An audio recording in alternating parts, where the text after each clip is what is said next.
Hello student, ये structure of atom परमाणु की संरचना का वीडियो नंबर 2 है, पार्ट 2। तो लास्ट वीडियो में हम डिस्कस कर रहे थे कैथोड किरणों और इलेक्ट्रॉन की खोज के बारे में। तो कैथोड किरणों के द्वारा किस तरीके से इलेक्ट्रॉन की खोज हुई, इसको हम यहाँ पर डिटेल में स्टडी करेंगे। तो इसके लिए क्या हुआ कि जूलियस प्रकर नामक एक वैज्ञानिक ने एक ग्लास की बनी हुई विसर्जन नली ली और उसमें एक तरफ कैथोड लगाया, दूसरी तरफ एनोड की प्लेट लगाई। कैथोड प्लेट जो होता है वो आपका ऋणात्मक होता है और एनोड प्लेट धनात्मक होता है।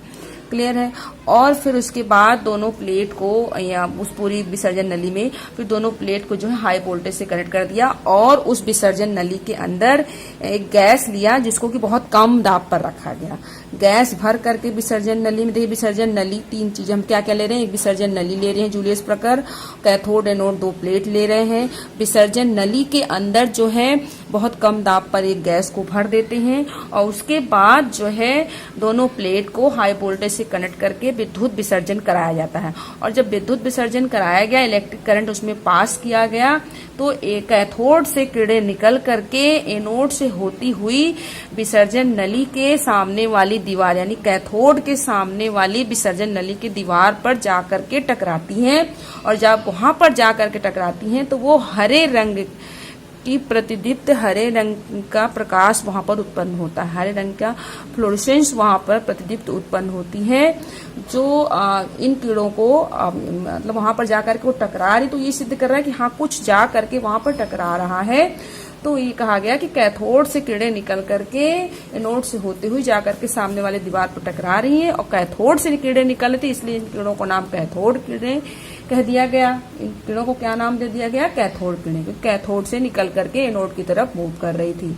और इसमें जो पार्टिकल्स पाए गए उसको फिर ये भी देखा गया कि हाँ कैथोड किरणें, फिर जब मतलब देखा गया कि हाँ कैथोड किरणें उसमें से निकल रही हैं, तो अब कैथोड जब किरणें निकल रही हैं तो उसमें पार्टिकल्स हैं कि नहीं है, इन सभी चीजों का अध्ययन किया गया। सबसे पहले जूलियस प्रकर ने क्या किया, विसर्जन नली के द्वारा जो है कैथोड किरणों पर प्रयोग किया। तो सबसे पहले हम देखेंगे किस तरीके से जूलियस प्रकर ने कैथोड किरणों पर अध्ययन किया। तो उसके लिए सबसे पहले क्या किया, इन्होंने एक विसर्जन नली ली। क्या क्या चीजें ली, देखिए डिस्चार्ज ट्यूब लिया है जिसको हम बोलते हैं विसर्जन नली। तो सबसे पहले हम डायग्राम बनाएंगे।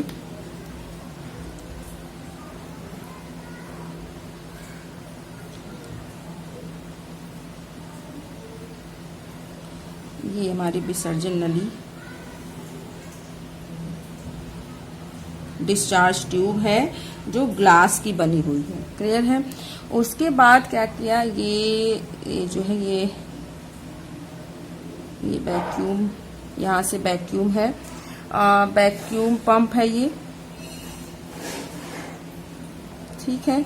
और इस नली के अंदर जो है बहुत ही कम दाब पर, वेरी लो प्रेशर पर गैस भर दिया है, गैस इसमें भर दी और एक तरफ कैथोड लगा दिया, इस तरफ मान लीजिए कैथोड की प्लेट लग गई और इसके अपोजिट साइड में एनोड की प्लेट लगा दी गई। क्लियर है। तो एक तरफ कैथोड लगाया और दूसरी तरफ एनोड। तो ये था हमारा कैथोड निगेटिव चार्ज, ये कैथोड जो होगा वो नेगेटिव चार्ज प्लेट है और ये हमारा क्या है, धनात्मक है, और ये क्या है, एनोड है। क्लियर। अब इन दोनों को कनेक्ट कर दिया। इसमें गैस ऑलरेडी भरी हुई है, इसमें गैस है ऑलरेडी, गैस इसमें भरी हुई जो हमें दिखाई नहीं देगी, भाई गैस है तो हमें इनविजिबल हमें दिख नहीं रहा, इसमें गैस भरा हुआ है, सॉरी। और यहाँ पर वोल्टेज लगा दिया गया, हाई वोल्टेज सप्लाई कर दी गई। वोल्टेज लगाने पर विद्युत इसमें से इलेक्ट्रिक करंट पास होने लगा। जब इलेक्ट्रिक करंट पास हुआ तो क्या देखते हैं कि कैथोड से किरणें निकल रही हैं। कैथोड से क्या निकल रही हैं, किरणें निकल रही हैं। कैथोड से किरणें निकल करके वो जाती हैं और सामने वाली दीवार पर टकरा रही हैं, सामने वाली दीवार पर जाकर के टकराती हैं। तो यहाँ पर एक ग्रीन कलर की लाइट उत्पन्न होती है। तो यहाँ इसके अंदर गैस भर दिया गया है, गैस एट लो प्रेशर, बहुत ही कम दाब पर इसमें गैस भरा हुआ है। ये क्या है, आपकी डिस्चार्ज ट्यूब, डिस्चार्ज ट्यूब विसर्जन नली, ठीक है। ये एनोड, ये कैथोड, वैक्यूम पंप, गैस इसमें भरा गया है। अब ये किरणें निकल रही, ये रेज निकल रही हैं, ये क्या है आपकी कैथोड रेज, इसको क्या नाम दे दिया गया, दैट इज कैथोड रेज, जो जा करके सामने वाली दीवार पर टकरा रही है। तो बस इस प्रयोग को आप समझे। एक विसर्जन नली लिया, डिस्चार्ज ट्यूब, उसमें गैस भर दिया, एक तरफ कैथोड लगा दिया, एक तरफ एनोड लगा दिया, इलेक्ट्रिक करंट पास किया गया तो कैथोड से निकल करके किरणें जा करके सामने वाली दीवार पर टकराई। कैथोड से एनोड की तरफ मूव कर रही थी, इसलिए इन किरणों को नाम दिया गया कैथोड रे। यदि एनोड से निकलती तो एनोड किरणें, कैथोड से निकल रही है तो कैथोड किरणें। ये बातें कहनी है। अब जब इतनी मतलब जब प्रयोग किया तो क्या देखा इन्होंने, क्या हो रहा है, तो अब इसको हम पॉइंट वाइज यहाँ पर डिस्कस करेंगे कि इसमें क्या क्या बातें हो रही हैं, क्या चीजें कही गई हैं। तो फॉर डिस्कवरी ऑफ इलेक्ट्रॉन की डिस्कवरी करने के लिए जूलियस प्लकर ने प्रयोग किया किसके द्वारा, डिस्चार्ज ट्यूब के लिए। तो for discovery of electron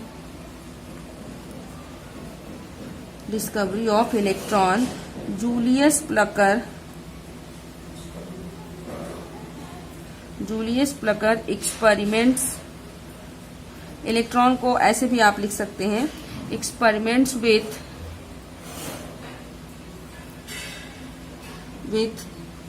gas discharge tube, ठीक, डिस्चार्ज ट्यूब के द्वारा। मतलब जूलियस प्लकर ने जो है इलेक्ट्रॉन की खोज करने के लिए जूलियस प्लकर ने डिस्चार्ज ट्यूब पर प्रयोग किया सबसे पहले। अब जब डिस्चार्ज ट्यूब पर उन्होंने प्रयोग किया तो क्या क्या चीजें उनको मिली, पॉइंट वाइज। ये फर्स्ट पॉइंट और ये आपका पॉइंट नंबर 2 हो गया। तो देखिए दूसरे पॉइंट में वो क्या कह रहे हैं कि जूलियस प्लकर कह रहे हैं कि इलेक्ट्रिक करंट जब फ्लो होता है, जूलियस प्लकर डिफाइंड इट, या Julius Plucker says that, Julius Plucker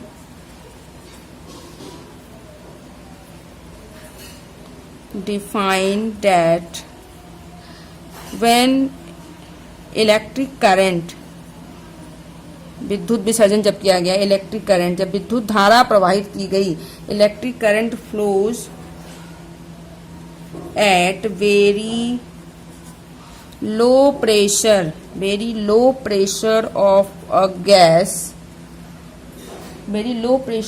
gas, तो क्या होता है, invisible rays emitted from cathode. Clear. Julius Plucker ने कहा कि जब इलेक्ट्रिक करंट पास किया गया बहुत ही लो प्रेशर वाली गैस पर, बहुत ही कम दाब पर, तब एक अदृश्य किरण जो है, invisible rays emitted from cathode of a discharge tube, या cathode to invisible rays emitted from cathode to anode. Clear. तो क्या कह रहे हैं, जूलियस प्लकर ने कहा कि जैसे ही इलेक्ट्रिक धारा प्रवाहित की गई बहुत ही कम दाब वाली गैस भर करके, तो कैथोड से किरणें निकलने लगी, कैथोड से अदृश्य किरणें निकली जो कि कैथोड से एनोड की तरफ जा रही हैं। और जब कैथोड से एनोड की तरफ गई तो इन किरणों को क्या कहा गया, कैथोड रेज। तो these rays were called cathode rays, इन किरणों को कैथोड किरणें कहा गया। क्यों भाई, इन किरणों को कैथोड रेज क्यों कहा गया, क्योंकि ये कैथोड से एनोड की तरफ मूव कर रही हैं। Because these rays move from, because they move from cathode to anode, क्योंकि ये किरणें कैथोड से एनोड की तरफ मूव, तो इन किरणों को कैथोड किरणें कहा गया क्योंकि कैथोड से एनोड की तरफ मूव कर रही हैं। क्लियर है, क्योंकि कैथोड से एनोड की तरफ मूव कर रही थी। उसके बाद क्या निष्कर्ष निकाला गया, ये जो रेज हैं वो जो है निकल रही हैं, वो जा करके सामने वाली दीवार पर, जो कैथोड से निकलने वाली किरणें सामने वाली दीवार पर हरे रंग का प्रकाश उत्पन्न करती हैं। तो रेज, कैथोड रेज सिंपली कह सकते हैं, cathode rays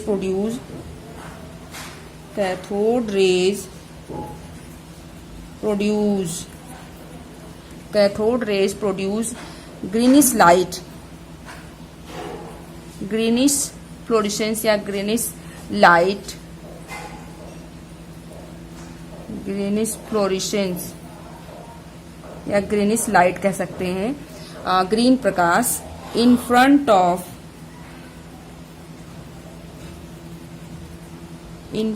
of wall of cathode of discharge tube. Clear. तो क्या कहा उन्होंने कि जो कैथोड किरणें थी वो जाकर के सामने वाली दीवार पर हरे रंग का प्रकाश उत्पन्न करती है। क्लियर। उसके बाद कहा कि ये जो रेज होती हैं उसमें निगेटिव चार्ज पार्टिकल उपस्थित होते हैं। तो cathode rays consist of negatively charge particle. Cathode rays consist of negative charge particle, negative ऋणावेशित, negative charge particle called electron, जिनको कि इलेक्ट्रॉन कहा गया कि जो कैथोड किरणें हैं उसमें ऋणावेशित कण उपस्थित होते हैं जिसे इलेक्ट्रॉन कहते हैं। देखिए फिर से एक बार हम इसको रिपीट करेंगे, बहुत ही आराम से इसको समझने की कोशिश करिए कि क्या कहा जा रहा है। तो कैथोड किरणें या इलेक्ट्रॉन की खोज करने के लिए सबसे पहले कैथोड किरणों पर प्रयोग किया गया। उसके लिए एक विसर्जन नली ली गई, उसमें कैथोड और एनोड प्लेट लगाया गया और बहुत ही कम दाब पर उसमें गैस भर करके विद्युत धारा प्रवाहित की गई। और जब विद्युत धारा इलेक्ट्रिक करंट प्रवाहित किया गया तो कैथोड से किरणें निकल करके एनोड की तरफ मूव करने लगी। तो कैथोड से किरणें एनोड की तरफ मूव कर रही थी, इसलिए इनको कैथोड किरणें नाम दे दिया गया। पहली बात, ठीक है।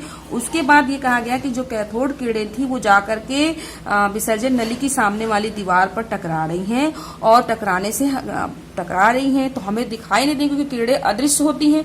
तो कैसे हम समझेंगे? तो वहां पर एक फोटोग्राफिक प्लेट लगा दिया गया जिससे हमें पता चले कि हाँ कोई चीज टकराएगी तो हमें दिखाई देगा।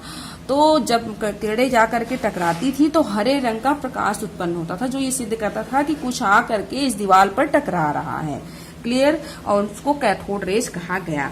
तो जूलियस प्लकर ने इस प्रयोग को करने के लिए डिस्चार्ज ट्यूब लिया और डिस्चार्ज ट्यूब ले करके इलेक्ट्रिक करंट पास कराया बहुत ही लो प्रेशर पर गैस को रख करके। तो एक अदृश्य किरण कैथोड से एनोड की तरफ मूव की और इस किरण को कैथोड किरण कहा गया क्योंकि एनोड से कैथोड की तरफ मूव कर रही थी। इसके अलावा कैथोड किरणें जो हैं वो सामने वाली दीवार पर हरे रंग का प्रकाश उत्पन्न करती हैं। फिर कहा गया कि जो कैथोड किरणों से निकलने वाले पार्टिकल्स, कैथोड किरणों में छोटे छोटे पार्टिकल्स उपस्थित होते हैं जो ऋणावेशित होते हैं और जिन्हें इलेक्ट्रॉन कहा गया, जिनको क्या नाम दे दिया गया? जिनको इलेक्ट्रॉन नाम दे दिया गया। क्लियर। अब ये हो गया कैथोड किरणों के द्वारा कैथोड किरणों पर किया गया प्रयोग जूलियस प्लकर के द्वारा।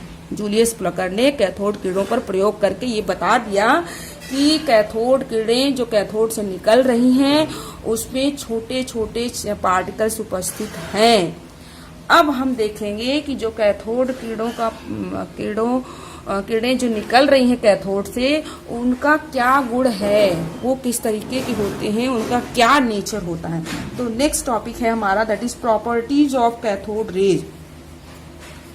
Properties of cathode rays. Cathode किरणों के गुण, कैथोड किरणों के क्या गुण थे, क्योंकि हमने कैथोड से कैथोड किरणें निकाल दी।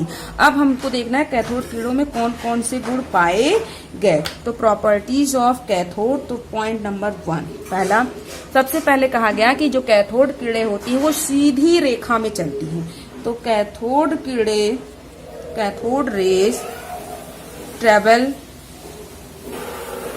in straight line, travel in straight line। Clear. तो जो कैथोड किरणें होती हैं वो सीधी रेखा में चलती हैं। कहा गया कि जो कैथोड किरणें होती हैं वो सीधी रेखा में चलती हैं। चलिए, कह देने से बात खत्म नहीं हो जाती कि हाँ कैथोड किरणें सीधी रेखा में चलती हैं। तो इसको सिद्ध किया गया कि कैथोड किरणें किस तरीके से मान लें कि सीधी रेखा में चलती हैं। तो इसके लिए क्या किया गया कि विसर्जन नली के अंदर कैथोड और एनोड के बीच में, कैथोड और एनोड के बीच में अर्थात कैथोड किरणों के रास्ते में, जहां से कैथोड किरणें निकल रही उनके रास्ते में जो है एक पदार्थ रख दिया गया।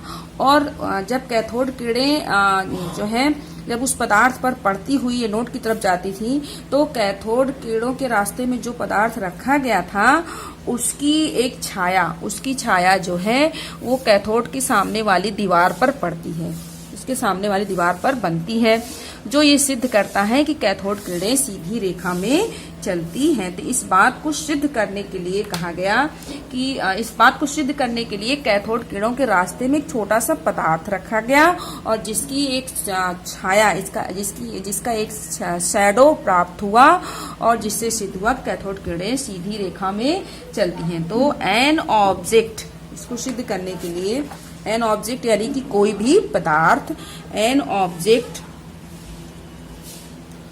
Object place in the path of cathode rays। तो कोई भी एक पदार्थ जो है कैथोड किरणों के रास्ते में, कैथोड रेस के रास्ते में रखा गया। क्लियर? तो जिसकी वजह से जिसकी वजह से एक शैडो बना, कास्ट अ शार्प शैडो, जिसकी वजह से एक छाया बनी। कहां पर? सामने वाली दीवार पर। It shows that cathode rays travel in straight line, जो ये सिद्ध करता है कि कैथोड रेज जो है वो एक सीधी रेखा में ही चलती है। क्लियर? तो इसके लिए देखिए हम थोड़ा सा डायग्राम छोटा सा बनाएंगे कि किस तरीके से कह रहे हैं कि हाँ भाई सीधी रेखा में ये कैथोड किरणें चलती हैं। तो इसके लिए एक डायग्राम यहाँ छोटा सा बना लेंगे। एक डिस्चार्ज मतलब जो डिस्चार्ज ट्यूब था उसको सिद्ध करने के लिए कैथोड किरणें सीधी रेखा में चलती हैं। तो देखिए यहाँ पर रख दिया गया एनोड, ये क्या हो गया? एनोड हो गया। और फिर बीच में एक छोटा सा पदार्थ रख दिया गया, एक छोटा सा पदार्थ रखा गया।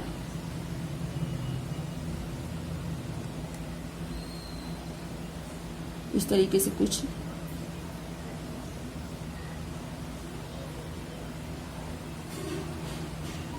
ये पदार्थ रखा गया इसमें। उसके बाद इसकी एक छाया बनी, यहाँ पर सामने वाली दीवार पर एक शैडो प्राप्त हुआ, इसकी एक छाया बनती है।